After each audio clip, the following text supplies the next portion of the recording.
What if everything you've been told about career longevity is wrong? What if your most valuable contributions as a professional are still ahead of you? And what if the hiring system that's meant to reward experience is actually stacked against you? Today we are joined by John Tarnoff, Executive and Career Transition Coach. John talks to us about career reinvention, leadership, and how to get this broken hiring system to work for you, even in the face of ageism and outdated business practices. Hey everyone, and welcome back to the Leadership Project. I'm greatly honored today to be joined by John Tarnoff. John is an executive and career transition coach that helps senior level executives to make career changes and get jobs despite sometimes what we see in the industry of ageism, what he calls a broken hiring system, and an outdated business culture that can sometimes give people the impression that they're done when they've still got so much more to give. There's going to be a deep element of this conversation from both sides. So you might be listening to this introduction going, well, that's me. I'm a mid-level executive who is going through career transition, and you might need some of John's advice from that perspective. But then there's also the hiring and the business side. So what does it take and what does it look like when we are recruiting people into our businesses that are in the end of their career, towards the end of their career? They're not there yet and they've still got so much more to give. How can we make that a better experience for everyone? So I don't want to go any further because I want to hear from John, the expert on this topic. So without any further ado, John, I would love it if you would say hello to the audience. And I'd love to know about your background and what inspired you to do this work today where you help these people. Sure. Mick, thanks for having me on. It's great to be on your show. Appreciate it. Hello to everyone out there.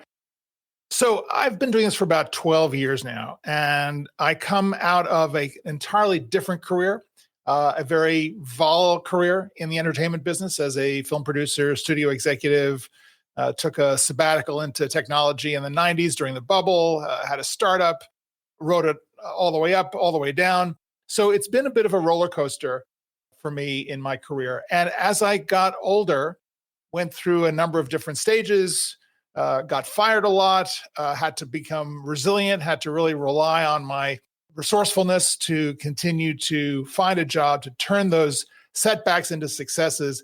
I came up with some techniques, some tools around career survival. And when I segued out of my last corporate job into a period where I decided kind of getting into the second act of my career was time to do something a little bit more entrepreneurial, I began this consulting practice, which eventually led to the career coaching practice.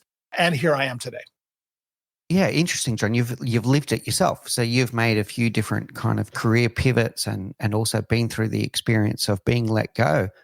I've not. So I'd love to know, what does it feel like? So when you've been let go, either for all kinds of reasons, it could have been a project that you're working on just came to a natural end, or the business decided to go in a different direction or whatever. What does it feel like when you go through that process?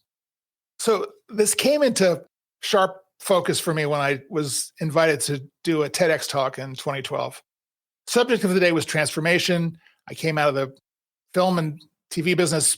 The organizers said the topic is transformation. I said, do you want me to talk about the transformation that's going on with digital and entertainment? And they said, you can talk about whatever you want. And I had been tracking the aftermath of the 2008-2009 recession and how older people were having a harder time navigating the economics of this time. They had lost significant value of their retirement savings. Their homes had lost value. So they were looking at a period where instead of being able to retire coming into their 60s, they were going to have to continue to go to work.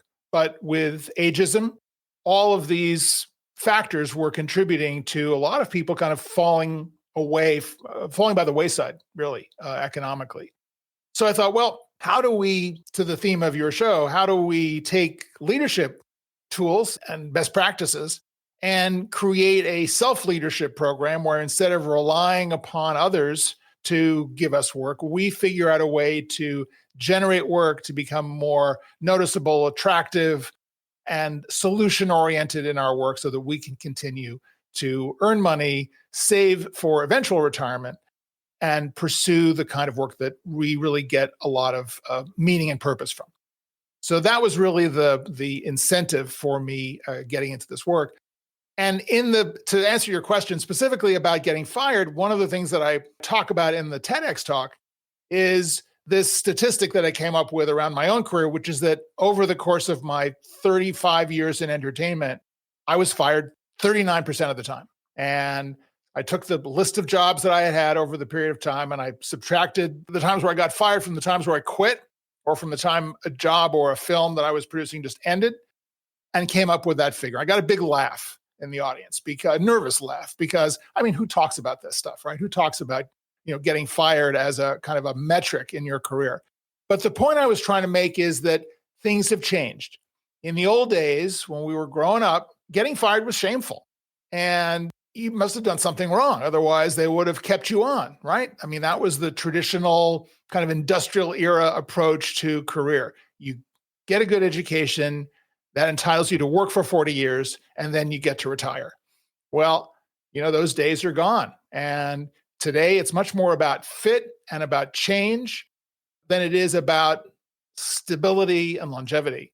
So getting fired is no longer shameful. And I wanted to make the point that we have to rely on ourselves to understand what our fit is, where we can fit with an employer or a partner or a client. And the process of getting fired is painful. I absolutely understand that, and I've experienced that. People actually ask me, so you've been fired a lot. Does that make it any easier when you get fired again? And my answer is no. It's always difficult. It's always painful. It's always like a kick in the gut. Even if you're part of a massive layoff and you're one of dozens or hundreds of people who have been laid off, you're always going to say, well, why me, right? Why was I let go and that person in the next office or cubicle or floor wasn't?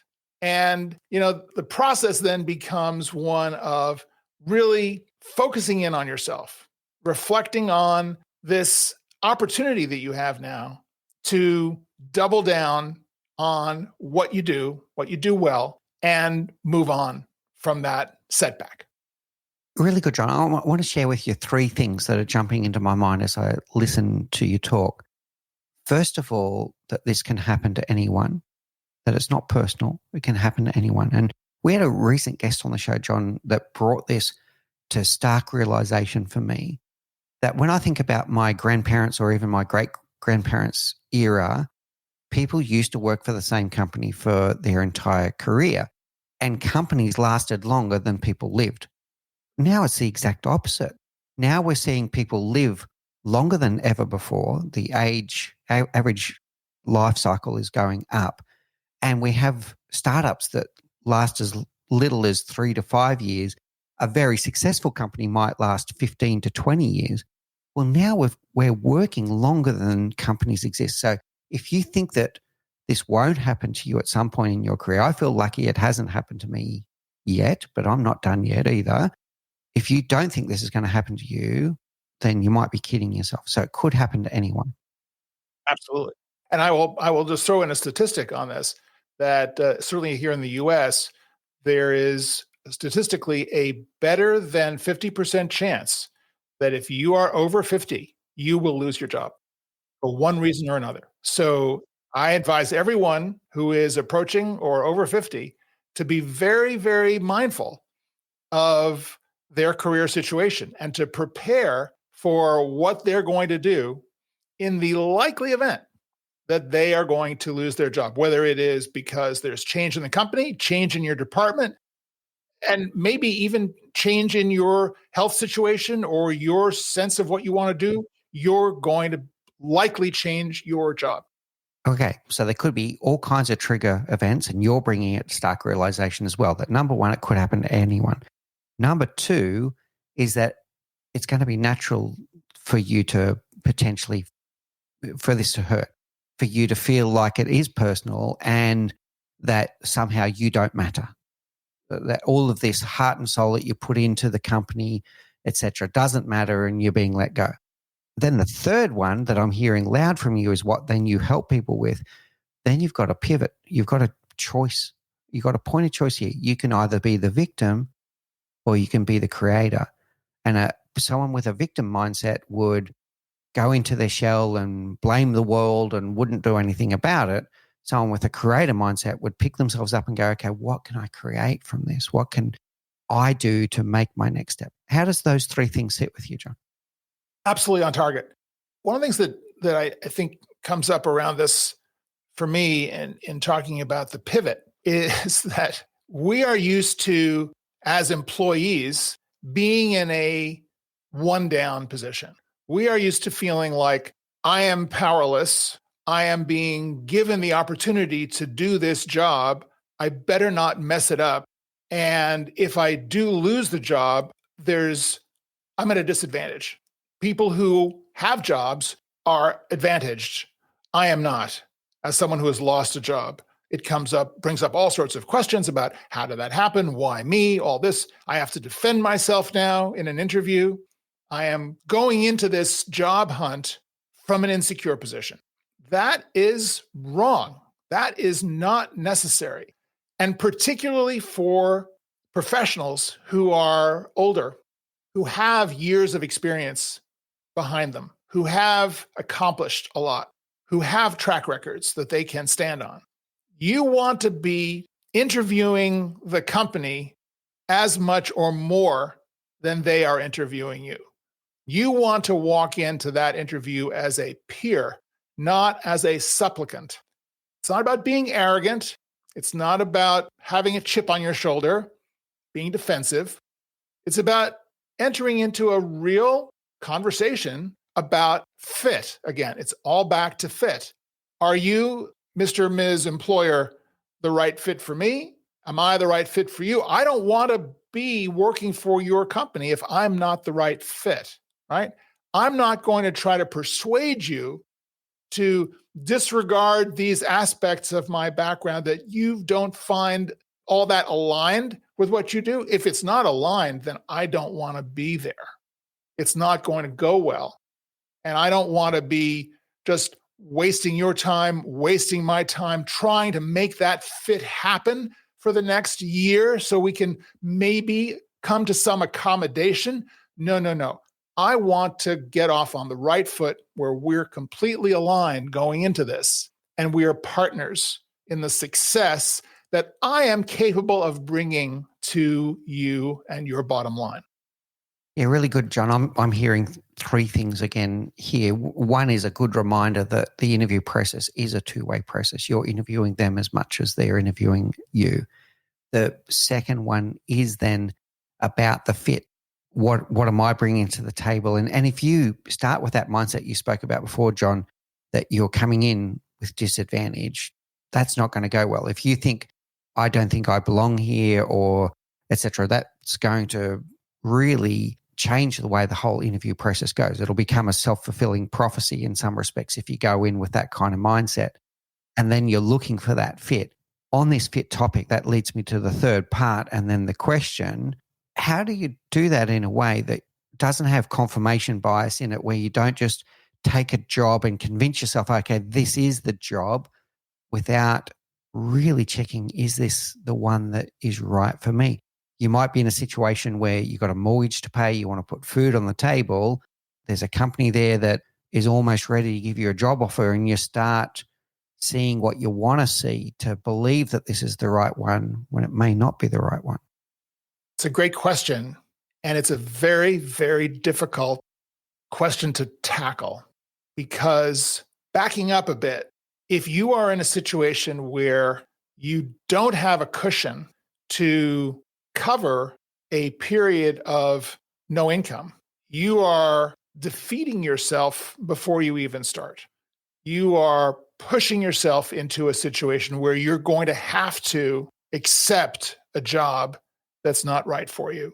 So what I advocate for with everyone, and it's not just my idea, you see this as the number one recommendation from all job related consultants, counselors, and coaches, is have a cushion, have 6 months saved up or more, because you don't want to jump.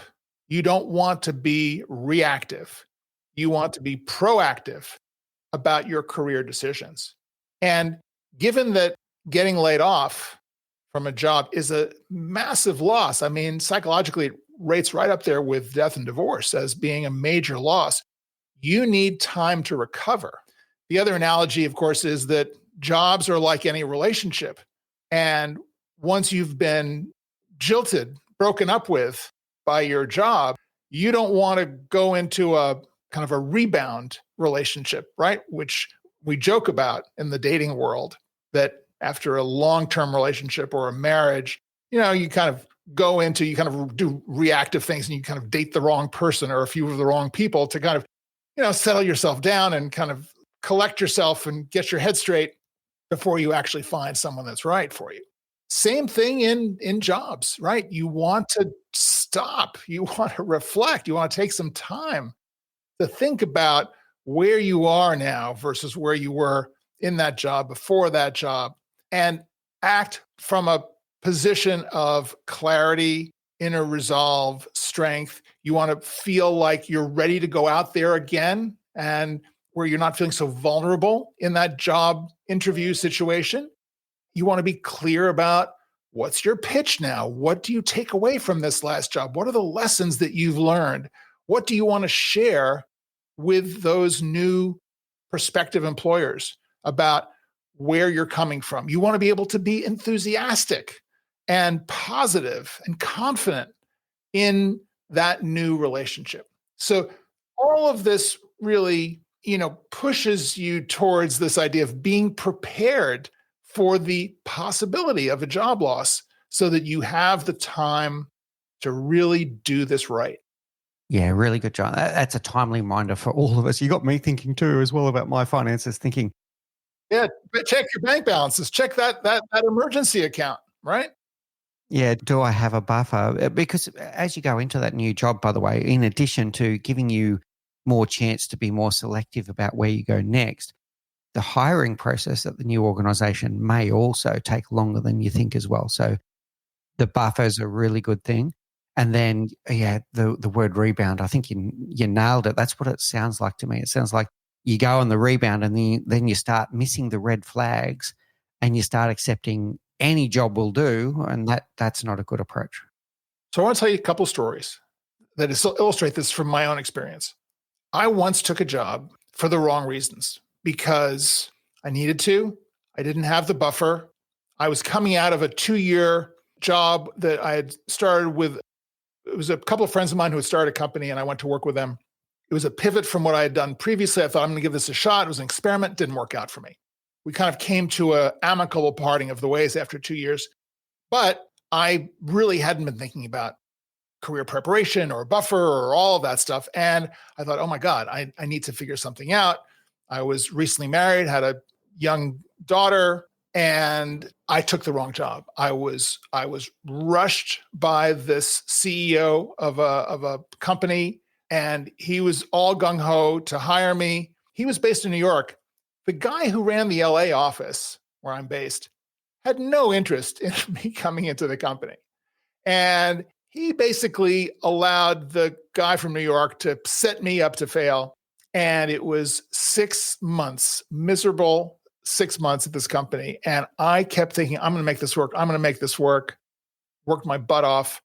On a Monday morning, he calls me into his office, the LA guy, without even looking up from his desk. He says, today's your last day. Clean out your desk. We're going to escort you out. You'll get your check on Friday. That was it. I was crushed. I was humiliated, embarrassed, ashamed. And for years, I did not put that job on my resume because I didn't want to talk about it. I was so embarrassed about the whole thing and I didn't want to talk about it. Eventually, what I realized is that in order to create the future, you have to reconcile the past. You have to reconcile all of your mistakes. You have to be willing to talk about it, as I am now, and chalk this up as a lesson. But the corollary of this, or the other side of it, was that after my startup blew up in 2001, And I went on this process of trying to really turn my life around and do so in a way which kind of mirrors a lot of the techniques that I subsequently have learned and teach now with my clients. I had the buffer. And to your point about the hiring process taking much longer than we expect, I eventually got hired at DreamWorks Animation, where I spent most of the 2000s, in a fantastic job that they created for me. But it took 6 months of meetings and discussions and strategy sessions, and before they decided that they wanted to pull the trigger and make me that offer. So it was a long, slow burn to get to that. And I needed to have that buffer to be able to survive that period and make that work. Yeah, really good, John. So the buffer is really important. The confirmation bias I was talking about before. So if you're going into these interview sessions, the thing I'd like to say is remember that you're going to spend up to 1/3 of your time at this workplace. So make sure that you're not missing the red flags of, no, this is not what I'm looking for. All right. So yeah, really good. Now tell me, you speak about a broken hiring process. Tell us more about what you see are the issues in the hiring process today. The broken system, the broken hiring system. If you are applying for a job on average, you are up against 250 other applicants. That ratio is more than the ratio of top Ivy League college admissions here in the US. You have a greater chance of getting into Harvard than you do getting the average job. Recruiters spend statistically about 7 seconds looking at a resume. You are in a cattle call if you are relying on job application process. I can't tell you the number of people who start to work with me and they say, I've literally applied to 50, 100, 150 positions and never received a single acknowledgement of my submission, my application, much less an interview request. This gets worse as you get older because of age bias. And so people go through all sorts of gyrations to hide their age, which I think is a miserable approach to this problem, because at some point they're going to find out how old you are, right? So why are you spending so much time hiding this fact? They're going to figure out that you're hiding it. If they're biased against you, they're not going to hire you anyway. If they're actually not biased against you, they're wondering, what else are you hiding, right? Why are you so insecure about this? It raises other suspicions. So the system really works against us and makes us crazy around all of these issues. And think about what's going to happen now with AI. Many people, more people, are using AI to help them craft their resume, to tailor their resume to a particular open position. It's going to get increasingly automated. AI agents are going to be able to scour the internet for open positions. They're going to correlate those with your background and your resume. They're going to automatically submit you for these jobs. They're going to, in the most sophisticated way, retool your resume to apply. And I think instead of 250 applications per position, we're going to have 2,500, 25,000 applications per position. And it's going to be a complete cluster blank. Employers are going to reciprocate. They're going to retaliate. They're going to use AI to sift through the applications to figure out who's the real person here, who is the non-AI resume. So you need to figure out a different way of applying to jobs in this broken circumstance. And that approach is network. That approach is going person to person, building relationships, talking to real people, and creating a ladder, a lattice, if you will, of relationships that could get you referred to a potential open position that would be right for you. So I'm going to share a little bit of my own experience here, John. I'm just thinking about my career. I'm 51 years now, so I've still got lots of time left in my career, by the way. But I think about my career, and apart from my very first job, every job I've ever had, I was either headhunted for or referred to, every single one. If I think about the hiring process where I've been the hirer, I couldn't put a number on it, but I'm struggling to think of a position where I went with a cold resume. Let's call it a cold resume, where there wasn't some kind of third-party trust through a referral where someone has got recommended to me. Look, I worked with this person in another company. They were really good. They had the right attitude. And all of that was more important to me than anything I read in the resume, and even any qualifications the person had. The referral and the third-party trust that comes with that referral was more important to me than any of those other things. Absolutely right. You're making my points. I have the same history as you do. I've always had a resume. I never used it to get a job. I never submitted it to get a job. It was always through personal referrals. And then they would say, "Oh, you have a resume, right?" It's like, "Yeah, okay, well, we'll just send the resume." But that was kind of the icing on the cake, or the cherry on the sundae. It really wasn't the document that was used as part of that process. It was filed away. And I say this to people today, your resume is a leave behind, right? It's kind of like that little brochure that you leave on a sales call. It's that marker that they put in a file, whether it's a physical file or a digital file. They need some kind of record of you that they can refer to, but they're not going to use that as the main set of criteria to make the hiring decision. At best, what I think happens is your resume will be passed around to the other people that are going to interview you that may not know you. So you either know someone that's on the interview panel, or you've been referred to that person on the interview panel. And then there's going to be one or two other people on the interview panel who are reading their resume, and this is how they're getting introduced to you. But the reason why you got in the door was the third-party referral. Exactly. I mean, you and I know this. We've been there. For others who are not familiar with the process, if you're going to be interviewing 2, 3, 4 people over the course of an afternoon, those resumes there are your cheat sheet. It's like, you don't know the people, but it's like, okay, who's coming up next? Oh, it's this person. Okay, so let me look at the resume. Right. Okay, got it. Then you push it aside and you talk to the person. Exactly. Yeah. Okay. All right. So it's a reference. It's not a decision-making document. All right. So let's turn that into some practical advice for people, John. If someone is listening to the show right now and they're sitting there going, I sent my resume to 50 companies this week, and how do they break that and go, well, stop doing that and get into the networking that you speak about? How does someone start if they're not comfortable or they're not used to this? Right. Lots of questions about networking. Networking starts, though, with, in my mind, your LinkedIn profile. And now we get into the meat of what I do and how I help people define their careers, get noticed, get hired. In order to network successfully, you have to have a clear idea and definition of what your value proposition is. And I call this the superpower.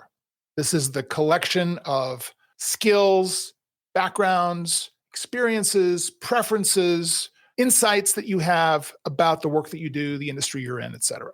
And if you're able to articulate that superpower, capture that, you capture that in your LinkedIn profile, from your headline to your about section to your experience section, you're able to successfully create a good picture of what your value is to the target companies that you want to work for.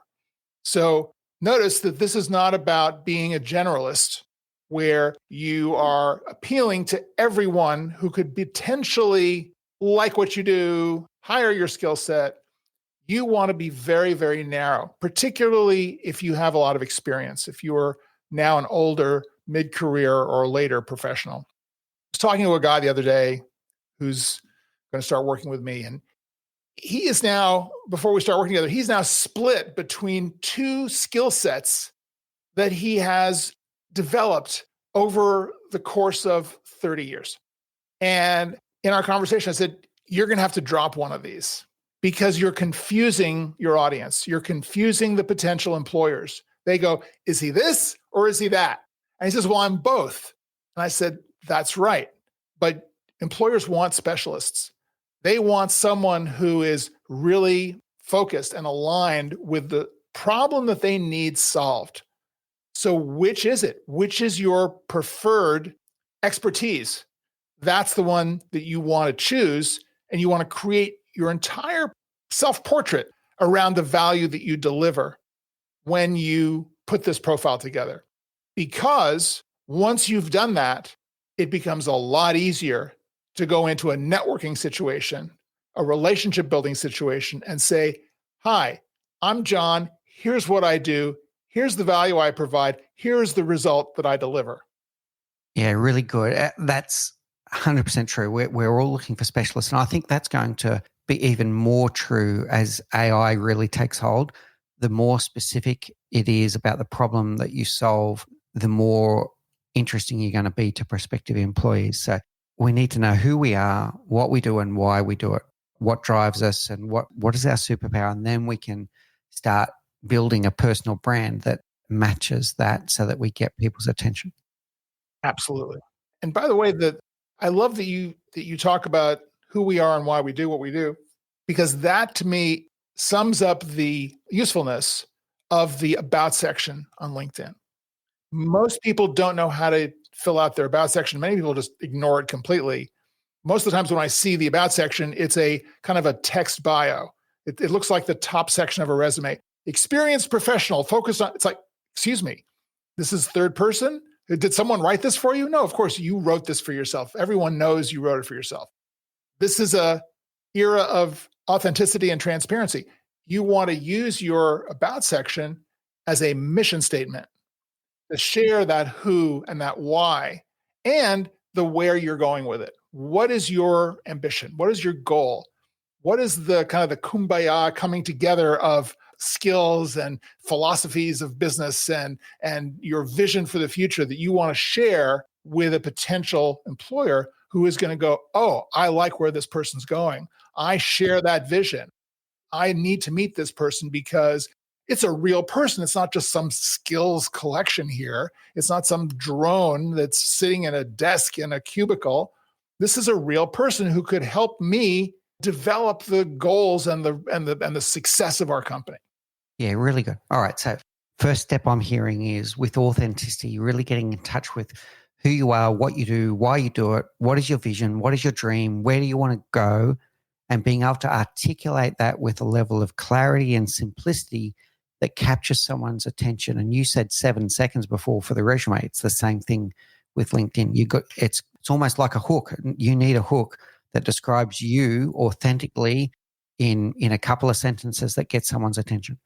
What next? How do they start networking from, if you've got that groundwork done, what next?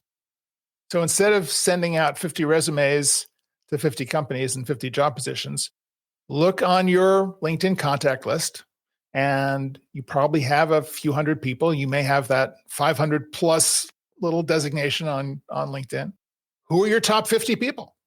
Who are the top 50 people that you have worked with, that you know, who understand who you are, where you're going, how they can help you? Is maybe people that you worked with, maybe people you worked for, maybe people who worked for you. You want to kind of do a deep dive on your list and figure out, okay, where am I right now? What do I really need? Where am I looking to go? You have articulated in your about section in your profile this superpower. Now, how does that match with your network?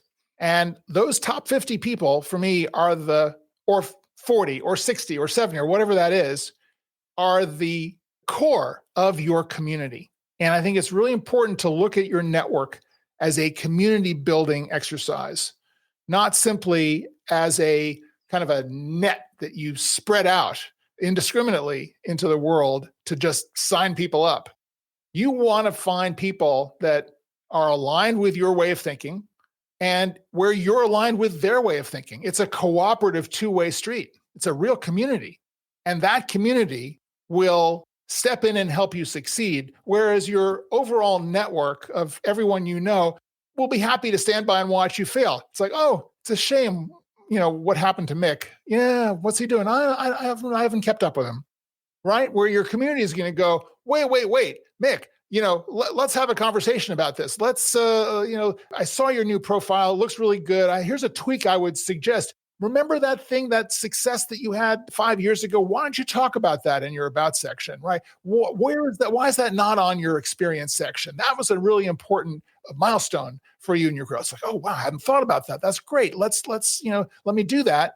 And they'll say, and now that you've done this kind of deep dive on your profile, this gives me a much clearer idea of how I can help you. And I've got 5 people I'm going to call or refer you to because they could use your services, or they will understand what you do, what you provide, and they're going to be a great connector for you to meet other people.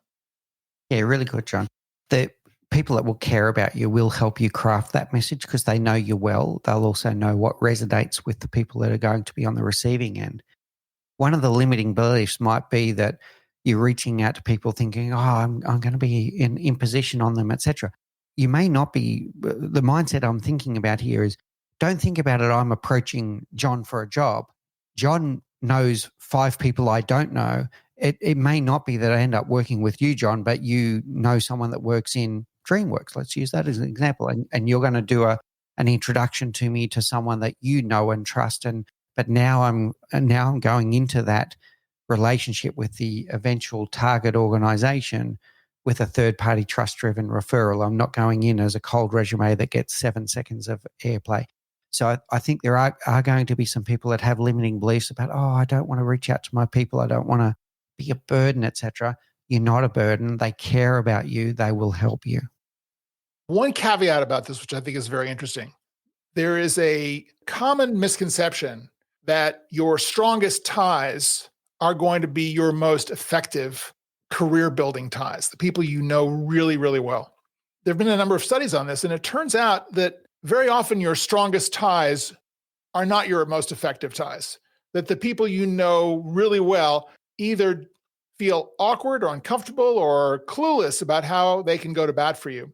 And very often it's the weaker ties, the people who know you more casually, maybe know you from a little bit of a distance, who turn out to be the most effective and the most productive connections that you have. So you just want to be very careful about your expectations. You just never know who is going to step up and who is not. And as someone who's been fired a lot, I can tell you, very often the people that you really expect are going to help you out, somehow they just vanish when you need them. And the people who you don't expect are going to be helpful to you show up, become completely dedicated to your success, and hang with you through the entire process. And this has happened to me a number of times.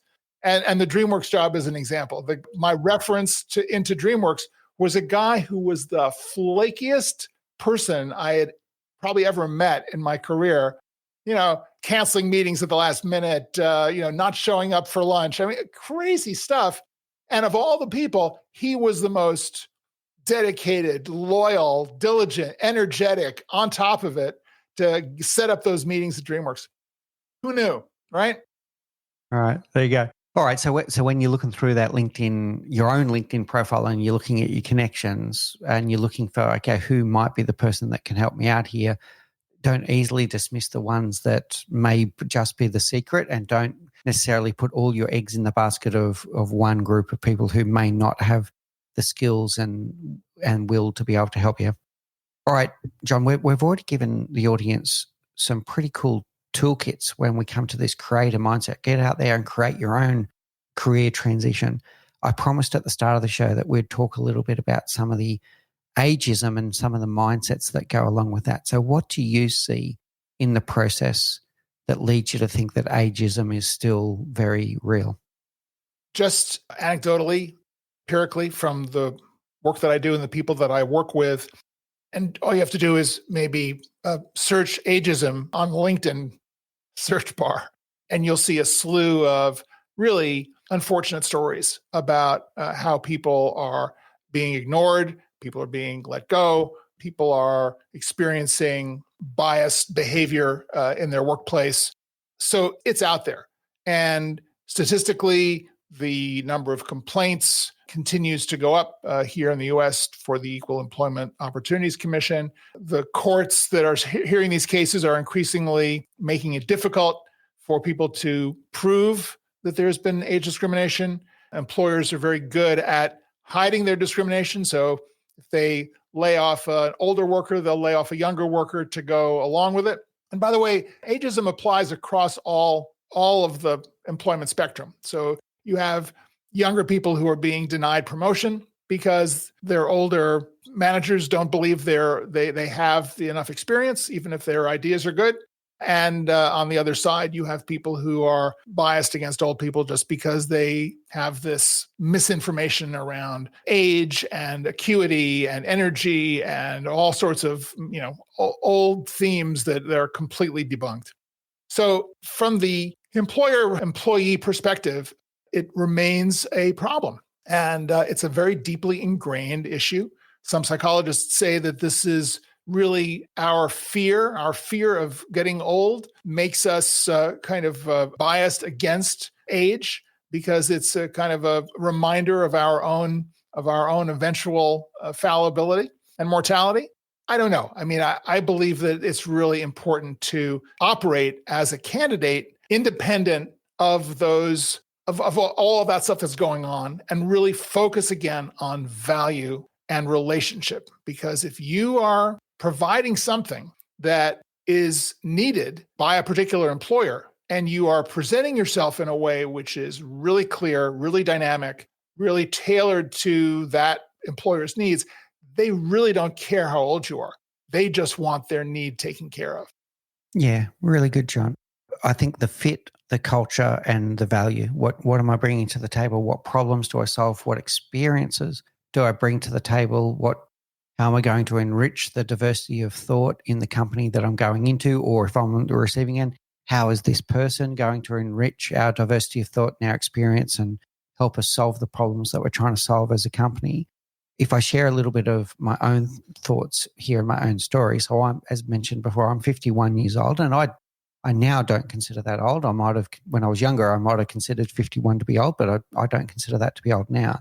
My career, I spent 17 years in the defense aerospace industry. I spent 17 years in what we call urban mobility, and I'm still in that industry today. I'm now 51. I just so happen I've got 17 years to go before I plan to retire. And if I look backwards and think about everything I've achieved in my two careers, defense aerospace and then urban mobility, and then look forward and go, hang on a second, I've got one more of those long chapters to go. There's so much more I can achieve in that next 17 years. And guess what? Version 5.1 of me is a lot wiser than version 2.2 or 1.7. So what I can achieve in the next 17 years is even more than I've achieved in the last 34 years. Bravo. I love it. That's exactly right. And this is the mindset I think we need to have as when we're going in as let's say the applicant looking for a new organization, to remember how much more we've got to give now. And secondly, if I'm on the receiving end, if I'm the hirer, wow, look at the experience that this person is bringing to the table. And they're not done. They've got a long way to go. And guess what? The value they're going to bring now is more than what they would have brought in the first chapter or the second chapter of their career. How does that sit with you? I think you're right. I think the attitude shift that you're talking about, I think can precipitate all sorts of positive response from an employer, partner, client. And if you're able to communicate that based on your vision and your enthusiasm, then I think you put yourself in a great position. The dilemma for many people, and many of the people that I work with, is that they have lost that sense of their future. They have lost that sense of what's the value that I provide? What can I do now? I'm kind of tired. I've kind of come to the end of my rope. Working with a guy right now in the media advertising space, very senior guy who had kind of run out. His mojo had kind of run out. And some of that can happen because it's a bit of a pyramid, right? So there are more positions on your level when you're starting out and kind of getting going. It tends to thin out at the top because there are fewer bosses and fewer chiefs and more Indians, right? I probably shouldn't use that analogy, but sort of more bosses and fewer bosses and more employees. So what are you going to do, right? What is your vision? Do you want to become that C-suite executive? Is that really where your destiny is taking you? Does that really hold a lot of energy and value for you in your life and meaning and purpose? It might not. So you have to figure out, well, where is it that I want to do my best work? And once you tackle that question and begin to answer that question, you will find it a lot easier to be having successful engagements and interactions with people. And you don't have to have it all figured out going in. But I think if your attitude shifts and you say, look, I don't know the answer to this question today, but damn it, I'm going to figure this out because I've figured it out before. In your case, you've had 2 major career stages that you've gone through. You've done it before. You're going to do it again. You just now have to kind of pick it up from the beginning, start to prototype this and brainstorm this and engage with your community on these questions. Engage, and you will figure out the answer. And the more you engage, it becomes a flywheel. It becomes easier to figure out what this momentum is, what the direction is, what the talking points are, what really floats your boat. And that enthusiasm will begin to build back again. And imagine some experienced, dynamic person walks into your office with a clear sense of vision and purpose about what they want to do in their career. You may not have the role for them. The role that they're coming in on may not be the right role, but you're so taken with their sense of self-possession, again, enthusiasm, vision, that you go, oh my God, look, you're not right for this job. We'll find someone else for this job, but I want to introduce you to everyone else in this company because we should find a spot for you. Or you're not right for this job, but I know 5 other recruiters who would love to meet you and brainstorm with you about what you could be doing because you've got so much clear, vision and value kind of, spilling out of you. We got to find a place for you. I can echo, John, that's happened multiple times in my career where I've met someone that captured my attention with their passion, their vision, their attitude. They weren't the right fit for what I was recruiting for at the time, but I referred them off. I went, yeah, okay, we've got to find the right role for this person. It happens. It happens. So one thing about this, which I think is really important to incorporate into your playbook, is that you don't want to look at a job interview as a job interview. You want to look at a job interview as a networking opportunity. Nice one. Nice reframe. Don't walk in there thinking, oh my God, I hope I get this job. If I don't get this job, I'm going to be really upset. Oh, it's going to mean that I'm doing something wrong. And think about, who is this person? What are they about? What's this company about? Let's build some rapport here as professionals. And if the job works, the job works. If it's not this job, it'll be another job. But I want to meet this person and figure out who they are and have them get to know me and let's be friends, right? That's a good reframe, very powerful, and it aligns with what we're saying about networking. But also, what else will happen? Take the pressure off. You won't be so nervous. Yeah, really good. All right, John, this has been a wonderful conversation. I'm going to draw us to a close in a moment and come to our rapid round, the last 4 questions we ask all of our guests. I want to quickly summarize some of the things that we've discussed because I think it's really important to have these takeaway message. First of all, this can happen to anyone. This does not discriminate.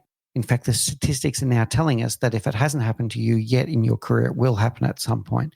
So build your buffer and be ready so that you don't just have to jump at any job, so that you can be more selective in that process as you go along. Then you've got a point of choice. Yes, it's going to hurt. If you get let go, it's going to hurt. Get ready for that. But you got a point of choice here. You can be a victim or you can be a creator. To be a creator, start listening to some of John's advice here. Articulate with deep clarity who you are, what you do, why you do it, what problems you solve, what your vision is for your future, so that you're ready to have that pitch to someone that you can capture their attention and get their interest in a very short period of time. We're talking 7 seconds to get their attention. The more work you've done on that, the more you're going to stand out. Then the power of networking. Don't leave it to sending your resume to 50 companies. Get into your LinkedIn profile, look at your contacts and start thinking about who you need to have conversations with in terms of who might be able to help you. And the final one, the reframing around age. Think about the value that you bring to the table. You are not done. You still have so much more to give. I don't care what age you are. You have gifts to give. You have a superpower to give, but you also have the gift of experience, knowledge that you can share with the next generation. And employers also look at that person and go, look at how much more they've got to give and how rich that experience is going to be if they bring it into your organization. All right, John, I'd like to now take us to our rapid round. So these are the same 4 questions we ask all of our guests. So what's the one thing you know now, John Tarnoff, that you wish you knew when you were 20? The recommendation I would make to myself and to others starting out is find a mentor. That's something that I didn't do in my 20s and I wish I had. Oh, yeah. Okay. That's a powerful and the right mentor, and maybe 2 or 3 mentors, by the way. It doesn't have to be just one. Yeah, really good. All right. What's your favorite book? You asked me this question. I have to say, in looking at all of the books related to work and life and career, the one book that continues to stand out for me is Stephen Covey's The 7 Habits of Highly Effective People. It really is, for me, a continued source of inspiration, and I use it every day in my practice and in my life. Nice. I read it again over the Christmas break. So again, I don't know how many times I've read it, but every time you pick it up, there's a reminder there that helps you get back into the right habits. Yeah, really good. What's your favorite quote? So I think my favorite quote is the Winston Churchill quote, if you're going through hell, keep going. Yeah. Do you want to turn back? You're halfway there. Do you want to turn back and go through it again? Yeah. I do like that one. That's really good. Okay, very good. And finally, John, how do people find you? If there's going to be people that are enthralled by what you've shared today and maybe need your help, how do people find you?